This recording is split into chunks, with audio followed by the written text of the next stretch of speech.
Arestado sa magkahiwalay na operasyon ang dalawang lalaki sa Caloocan dahil sa panggagahasa umano sa dalawang menor de edad.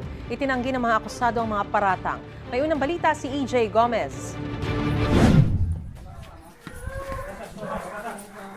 Sa eskinitang ito sa Barangay Bagong Silang sa Caloocan, na corner ng mga pulis noong April 1 ang isang lalaking akusado sa panggagahasa ng isang menor de edad. Ang biktima, anak ng kinakasama ng akusado. Ayon sa pulisya, 2018 nang maganap ang umano'y pangahalay sa nooy 14 anyos na biktima. Ang nangyayari po, bali, iniimbita nung tatay yung kanyang stepdaughter. Pumasok sa isang kwarto, inaabutan ng pera, minsan 50 pesos, 100 pesos. Tapos doon hinahalay niya yung bata. Tapos nung nadiscover nung kalibin partner niya noon, bali, ayun, nagalit, nag-away sila hanggang sa sinampahan ng kaso tong suspect natin.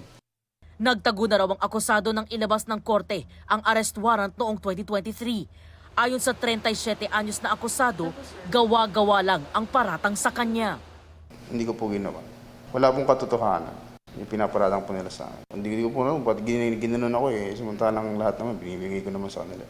Sa records ng pulisya, nakulong na rin ang akusado dahil sa pangmamolestya sa parehong biktima. Maharap siya sa bagong kaso ng 2 counts of qualified rape at attempted qualified rape.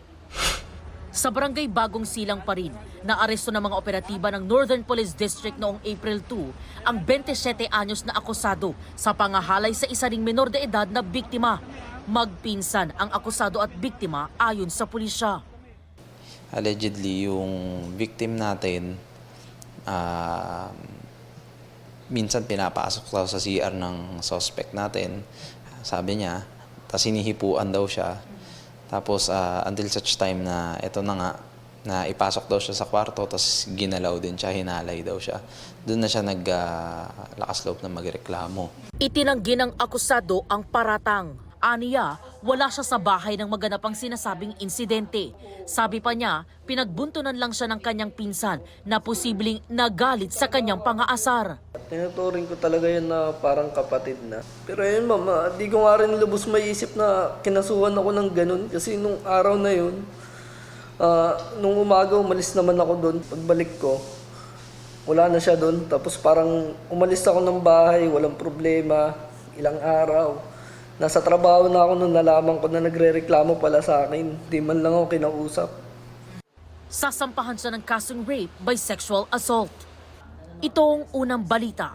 EJ Gomez para sa GMA Integrated News. Igan, mauna ka sa mga balita, mag-subscribe na sa GMA Integrated News sa YouTube para sa iba't ibang ulat sa ating bansa.